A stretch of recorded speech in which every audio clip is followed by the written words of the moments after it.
Hi, thanks for coming out. You saw she has some lovely cupcakes back there for you later. But, I just wanted to talk a little bit about the construction. First, we had the drawing done by Ellis Architects, and then, if you don't know, the camp has a properties committee that the council heads up, and we had to take the drawing to the committee. They took a look at it. They're good with it. We then took it to the National Park Service and the county for approval. That took a little bit of time, just basically because it's a bureaucracy and it takes time. We got the approvals. While doing that, we changed the grade. As you can tell, it really drops off going that way. Got the grade all set. That was done by Tank Pro. And then we hired the Amish building company called K&M. They came out and put everything together. We used these concrete posts. If you notice, a lot of shelters are built with wood posts in the ground, and they won't last too long because they'll rot off at ground level eventually. So we went the extra step and got those. They got the roof all done. We poured the center, and then they came back and put all the tin on it to keep the material, weather-free and bug-free. And this shelter should be here for a good 80, 90 years. So. Took on about what, 3 weeks? Yeah, about 3 weeks. They're very fast Amish builders. So there were some cool things put into it, the sliding wall, so you can have 2 classrooms or 1. The fire ring was kind of custom built, so you could have Dutch ovens swing in and out or whatever. And so, yeah, we're really proud of it, and I know everyone. Joe, you have anything to say about the use of it? Well, I've been here since first week of camp, so we've had 4 weeks of crazy weather, right? I mean, Friday when I left, this was all full of water, and all the scouts are in here. 90% of the time, we can still go on with our classes and everything, so we couldn't have done that if we were just in a dining fly, so it's been a whole lot of help. We use the cooking area every Thursday night for cooking air bags, so you'll see if you're here this week, it's great for the classroom. It's a lot of help to me and all the counselors. Well, I'm sure all of you being that are at least first class in Troop 101 know about your first class campo, right? The requirement, those kind of things. So I never had a chance to meet Mr. P.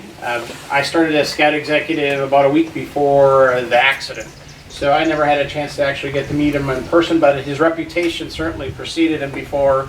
He was one of the people that was on my list of people that I had to come and go and see and visit with. And he was all about basic scout skills and camping and cooking and bird study and environmental science, and this shelter being strategically placed right where the Nature and Ecology Center is and in the campcraft. This kind of it symbolizes everything that Jim loved about the scouting program and the things that he loved to be able to teach. So this kind of just radiates out from what he was all about, and we're happy to have the Jim Potjunas Shelter here at Camp Manatoc. And when you guys come back to camp every year, you have a piece of Mr. P that's here when you guys come back to camp as well. Sandy, would you like to say anything? I have one thing I got to correct. I said it'd be here for 80 to 100 years when I meant without much maintenance. So yeah, it'll be here longer than that. I was just thinking maintenance-wise, there's not much maintenance to do in the next 80 years. So. Maybe another roof at some point, another roof in 20 or 25. But yeah, it's a great shelter. If you see when you go down to the Butler Memorial area, there's another shelter similar to this one up on the hill. That's the kind of the Scoutmaster one. We kind of use that one as a guide, but with using Sandy's guidance and wanting it to be more classroom and instructional space and having a cooking area, we were able to adapt that to the wishes of the Potjunas family. So, Sandy, did you want to say anything? I wanted Krista, tell them about the doors. This is the coolest thing. You won't find this in any other shelter, I don't believe, in camp, right? I don't think so, but I know. Sliding door. I'm not.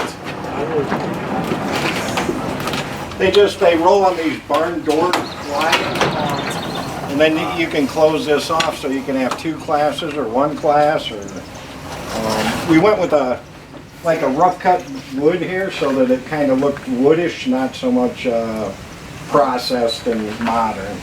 So it really is a cool idea, and it's very durable with those big rails, and It is not 100% scout proof, but it's as close as we can get. Right.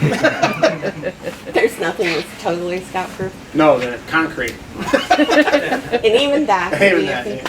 So- And then the benches that you guys made, which is something that, those benches, you guys, if you have a chance to look at them, Chris and his team built those. Yeah, we talked about some metal benches, and she's like, no, make them rustic wood, so, we just built up some benches, we put some heavy-duty lumber on the bottom to keep them stable, and then basically just put them together, but I think they're very comfortable, and they look very woodsy, and Yeah. so. And the trees planted around here were part of our negotiation with the National Park Service. There's a conservation easement that's over all of Camp Manatoc, because Camp Manatoc's right in the middle of the Cuyahoga National Park. So the park wanted to make sure that we didn't do anything crazy and put in water slides and do all those kind of things. So they wanted to put a conservation easement on it so they could kind of make it fit into the national park setting.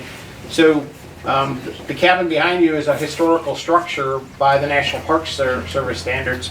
So we had to eventually create some screening so that when you're looking at the historical structure, you can't see the more modern steel siding pavilion. So eventually these big blue spruces will fill in, and it'll be a nice break area between the two buildings.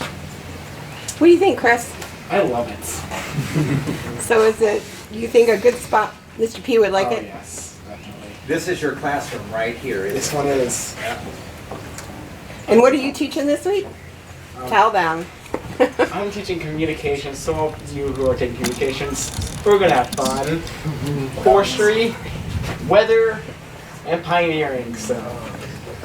You guys are gonna have fun in my classes. How many's first time at summer camp? How many we got? First time at summer camp. First time at summer camp. How many of you knew Mr. P? So I'm going to pass the torch to you guys to make sure that you share with these first time campers all the things that you learned from Mr. P. All right? Is that fair? Cheesy potatoes. Yeah. So it's on you guys, and I hope you have a week of fun. I know it's hot. I know you got to get to Flag. I appreciate it. I'm going to send some cupcakes back with the adults, and you guys can eat them before or after, whatever you want to do. But thanks for marching up here, and I hope you have a great week. I'll see you at boards on Tuesday. All right.